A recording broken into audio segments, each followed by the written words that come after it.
Hello students, welcome to a new lecture of P block elements. In continuation with the previous lecture, in the last lecture we have stopped at oxides of nitrogen, right?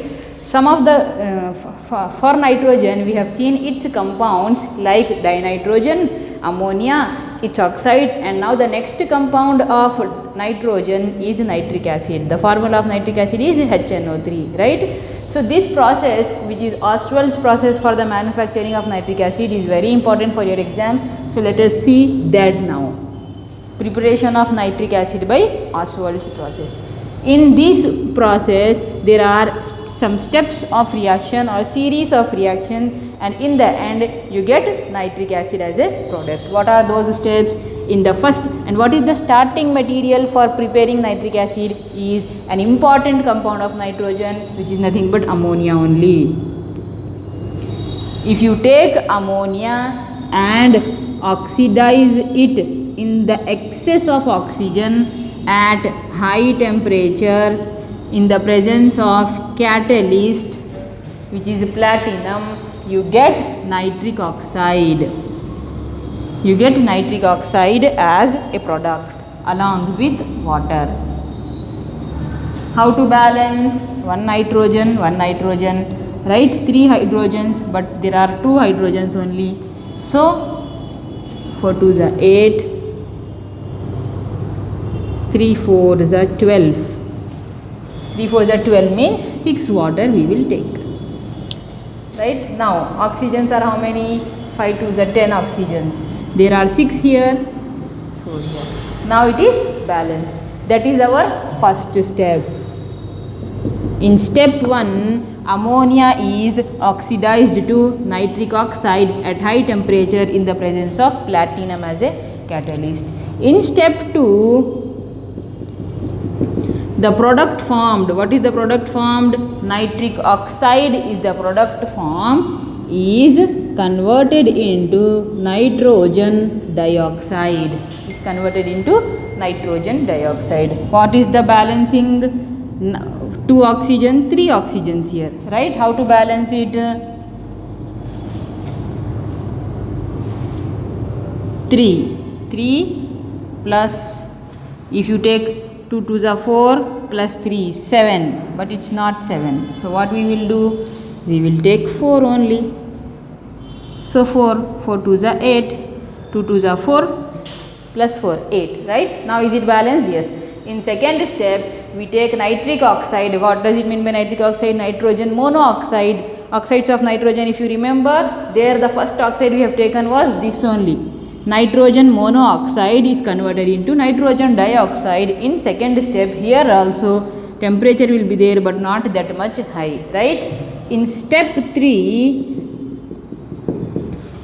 nitrogen dioxide is treated with water to get nitric acid and nitrogen monoxide as a byproduct, right? You get nitric. If you add water to this nitrogen dioxide, you get nitric oxide and nitrogen monoxide as the byproduct. But you want byproduct in the final product? No. So, right? So, if you do fractional distillation, this will be evaporated and you are left with nitric acid, which is dilute nitric acid, because we have added water, right? So, the product is diluted nitric acid. If you heat it, it becomes, you get 68% concentrated nitric acid, but you want how much?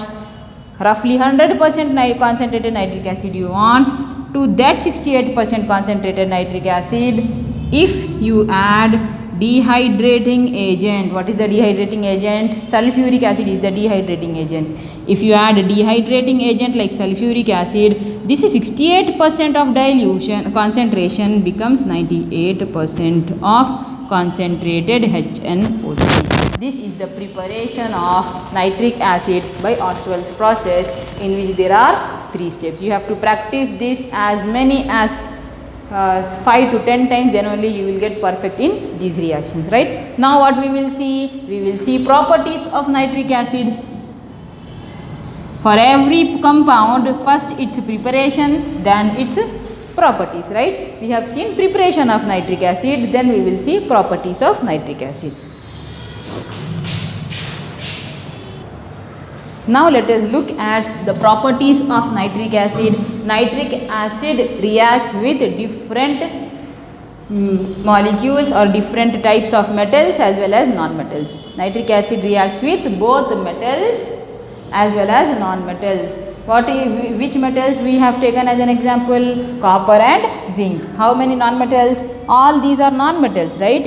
If it reacts with metals, what happens is you will get oxide of nitrogen as a product, in which metal will form the salt of nitric acid and you will get oxide of nitrogen as the product. Same way with zinc, zinc nitrate will be the salt and oxide of nitrogen. But if you take concentrated nitric acid, the reaction will give you different product. If you take dilute nitric acid, the reaction will give you different products, right? Same way, if non-metals react with nitric acid, it will form acid of that particular non-metal. If iodine reacts with nitric acid, you will get iodic acid or periodic acid. Same way, carbon reacts to give carbon dioxide, not its acid. But sulfur will give you sulfuric acid, phosphorus will give you phosphoric acid, right? So now let us see different products when metals as well as non-metals react with nitric acid. If copper reacts with nitric acid which is diluted, it gives you nitric oxide along with copper nitrate. And water. Same, but if copper reacts with concentrated nitric acid, you will not get the same product. With dilute nitric acid, the product is different. With concentrated nitric acid, the product is different. With concentrated nitric acid, the product is nitrogen dioxide, not nitrogen monoxide. The remaining is the same, copper nitrate and water. Same way, zinc also give different product according to the dilution of the acid or according to the concentration of acid. Zinc, when treated with dilute nitric acid, gives you dinitrogen oxide along with zinc nitrate and water. Same way, if it reacts with concentrated nitric acid, the product is different. Which product it gives? Nitrogen dioxide plus zinc nitrate plus water. Okay, balancing doesn't make any difference, but the correct product you have to write first. Copper with dilute acid gives nitrogen monoxide, with concentrated acid gives nitrogen dioxide. Same way, zinc with dilute acid gives dinitrogen monoxide, with concentrated acid gives nitrogen dioxide. Now let us come to the non-metals. With iodine, nitric acid converts iodine into its acid plus water. Same way with carbon, you will not get carbonic acid but carbon dioxide plus water. Coming to sulfur, you will get sulfuric H2SO4 as sulfuric acid and water. With phosphorus, you get phosphoric acid H3PO4 plus water. Right? Now the products are its acid plus water, left over is oxide of nitrogen. Which oxide? Depends. NO2, NO2, NO2, NO2. Why I am taking NO2 only and not any other oxide? Because you see here, right? When how can you prepare nitric acid? Nitrogen dioxide plus water gave nitric acid here, right? So in the backward reaction, nitric acid will give you water plus nitrogen dioxide. So I am taking nitrogen dioxide only, right? These are the preparation of nitric acid and those are properties of nitric acid. Now we will see next compound of fifth group element, which is phosphorus. Related to nitrogen, we have finished all the compounds of nitrogen starting from N2 NH3, oxides of nitrogen and nitric acid. Now we will go to the next element of the fifth group, which is phosphorus. In phosphorus also, its different isomer or allotropes we will see, its compounds like phosphine, phosphoric acid and all different oxides we will see. Okay.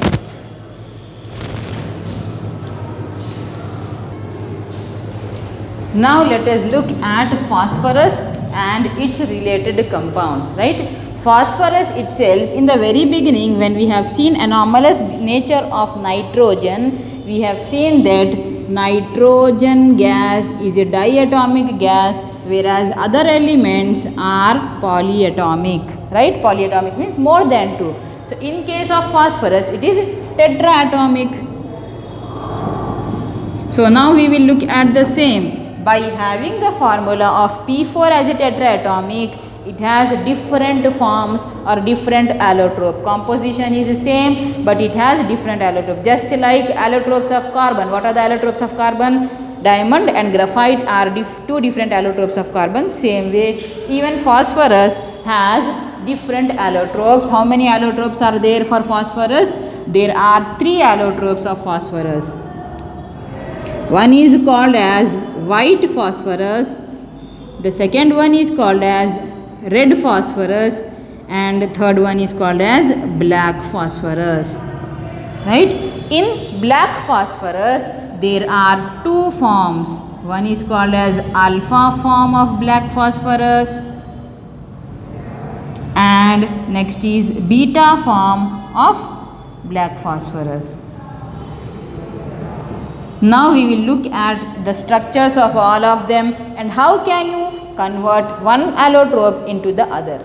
Coming to the first allotrope, which is white phosphorus, it is kind of a monomer having P4 units in it, right. Each unit is having P4. That means 4 phosphorus together make 1 unit, and that is nothing but white phosphorus. What is the nature of white phosphorus? White phosphorus is unstable. If it is unstable, that means it is highly reactive, right. If it is unstable, that means it is highly reactive, right. The structure of this white phosphorus is P4 I told. How is that P4 arranged? In tetrahedral manner, having 4 phosphorus in a tetrahedral skeleton, right. 4 phosphorus atoms are arranged tetrahedrally and this will be the shape. This phosphorus unit is having all the phosphorus atoms very near to each other, having an angle strain of 60 degrees. 60 degrees means all the phosphorus atoms are very close to each other. If they are that much close, there will be a strain in this bond angle. If that much close they are coming means they have a strain, and trying to overcome that strain, they react very easily. That's why it is highly reactive and unstable. Why unstable? They will try to remove that strain so that they become stable. How to remove that strain? Is by reacting. Whatever comes with along in front of it, it will react. Therefore, because of that nature, if you explore white phosphorus to oxygen, or if you explore white phosphorus to air or fire, it immediately catches fire by giving the fumes of P4O10 units. That means how many oxygen reacts? It violently reacts and immediately it catches fire. Why? Because it reacts with oxygen. That is the nature of white phosphorus. As it is very much reactive, you can convert white phosphorus into red phosphorus. How? By heating it at high temperature. How much temperature? 573 kelvins. If you heat white phosphorus at 573 Kelvin, you get which phosphorus? Red phosphorus. What is the structure of red phosphorus? Red phosphorus is having the same structure as white phosphorus, but the only difference is there is a bond in between P4 units, just like polymerization of P4 unit. This is nothing but red phosphorus. Let us look at its structure. How are they going to be arranged? They are arranged in this manner. Right? There was a bond here. This bond gets broken and a new bond is formed with another P4 unit.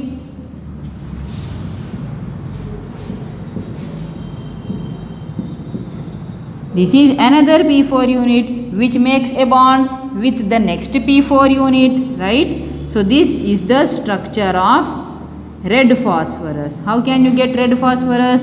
By heating white phosphorus at 573 Kelvin, you will get red phosphorus. Red phosphorus is having that much strain of 60 degrees or not? No. Now the angle strain which was there in white phosphorus is reduced.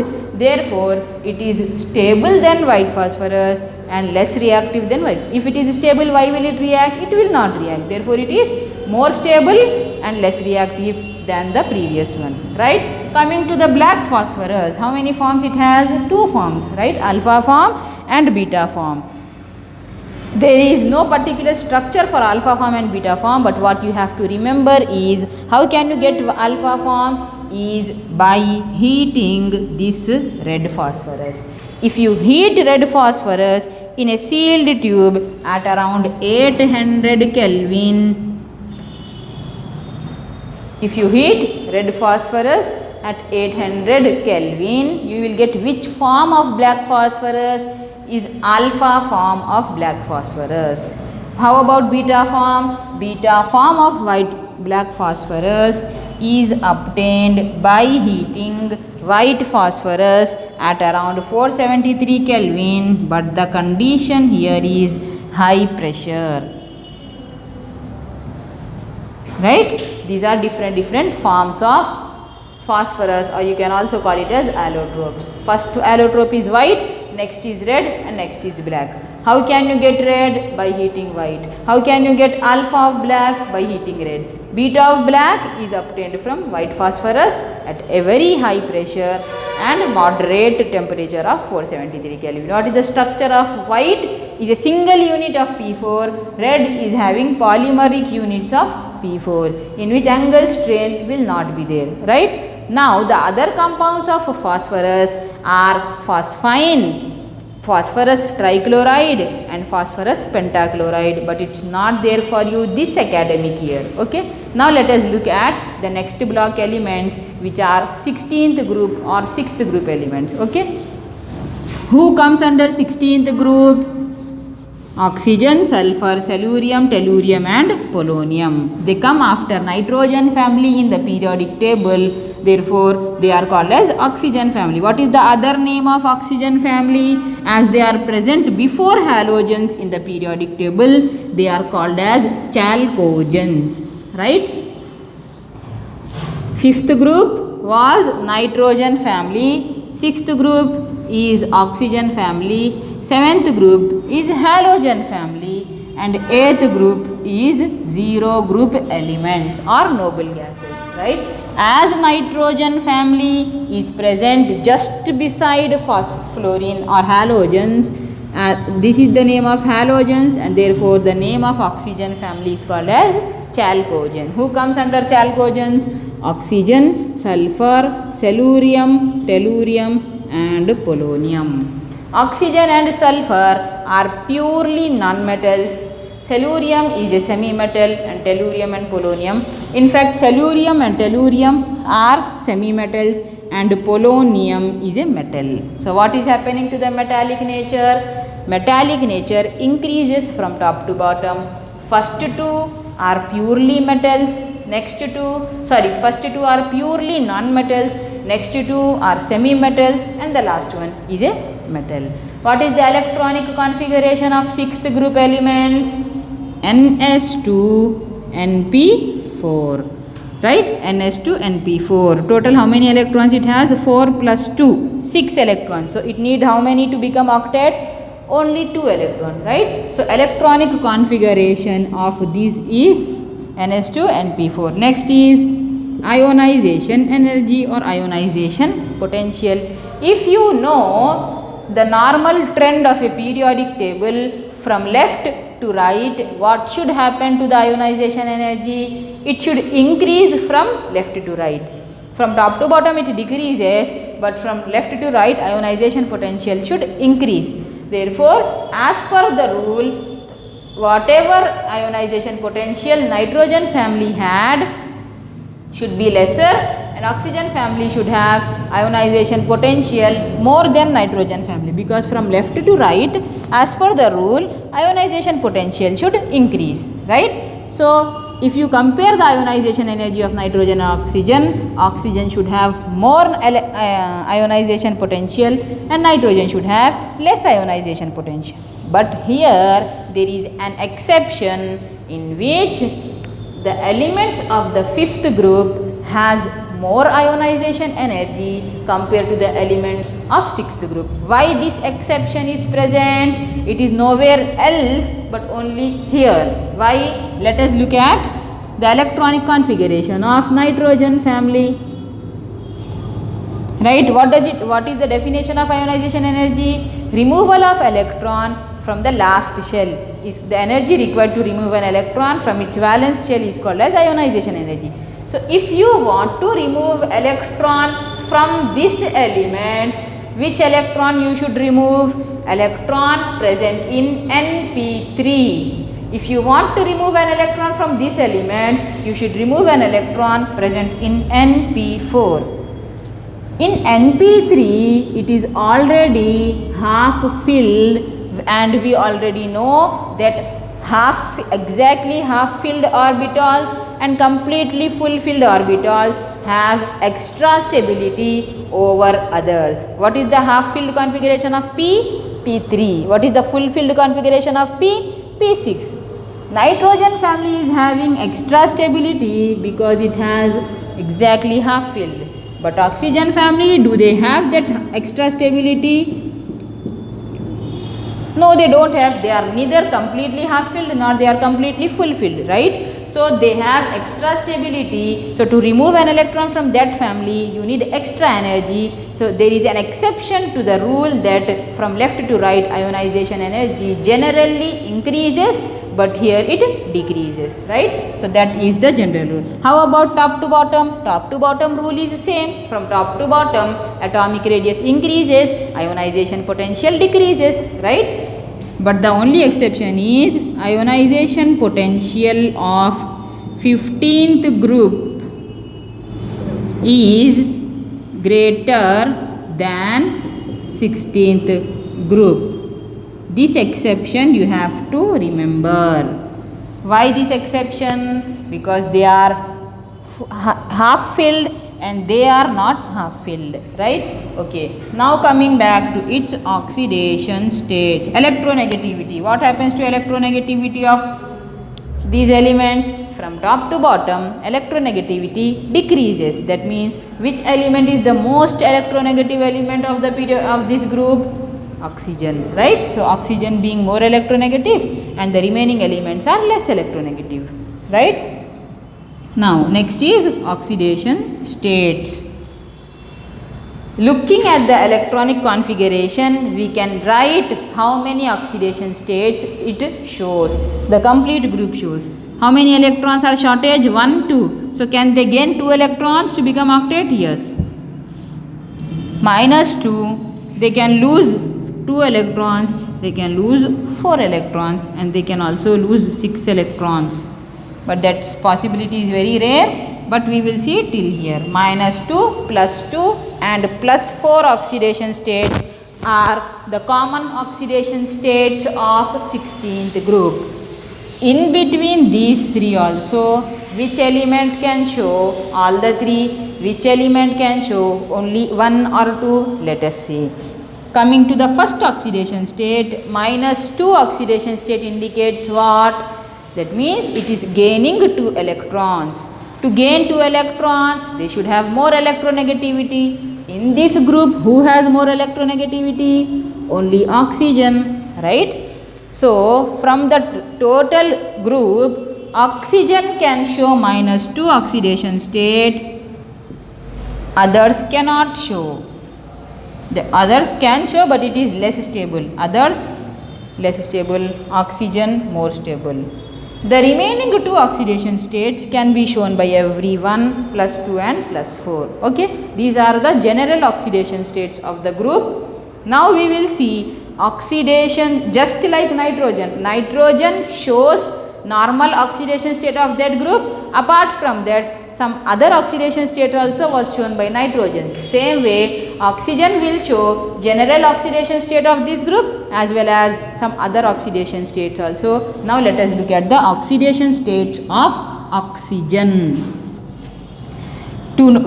Before seeing the oxidation state of nitrogen, we have to remember that in the complete periodic table, oxygen is the most electronegative element after fluorine.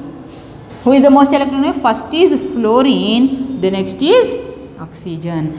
Every one electronegativity comes after oxygen only. First was fluorine. If you leave fluorine, whoever combines with oxygen, it will have more electronegative than the atom with which it is combining. So, oxygen always shows negative oxidation states with all the elements except fluorine. All elements of the complete periodic table I mean here. Only with fluorine it shows positive oxidation state, right? So, now let us look at all the oxidation state of how many oxidation states are possible for oxygen is, for oxygen if it is in the form of peroxide. What does it mean? Peroxide means H2O2. What is the oxidation state of oxygen here? H2 means +1 +1 2, that means -2, that means on each oxygen -1, right? On each oxygen -1. Then next is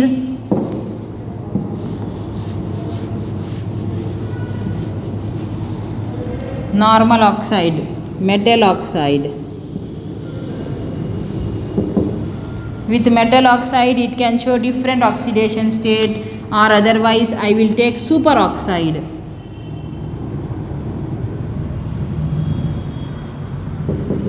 Superoxide, what does it mean by superoxide? O2 minus is the name of superoxide. That means in the molecule of O2 the charge is -1. That means on each oxygen what is the oxidation state? -half, total becomes -1. That means on each oxygen the oxidation state is -half, that is superoxide. Next is which oxide?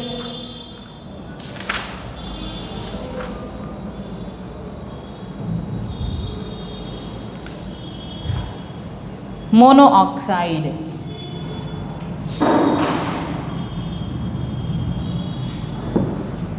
Suppose I take calcium oxide. Here oxygen is having -2, calcium is having +2. That means you have -2 oxidation state, or simply hydroxide also you can take. So, oxygen atom in different molecule, it shows different oxidation state. If it combines with this molecule OF2, who is more electronegative when that is the combination? Fluorine. -2, so +2. On oxygen for the first time it is getting +2 oxidation state because it is combining with fluorine. Same way, if this molecule is present, -2 +2, that means on each oxygen +1 oxidation state, right? It is very much versatile and shows different oxidation states. Now in the next class we will look at the chemical properties of the complete group, and then different compounds of oxygen, different compounds of sulfur. Okay, thank you.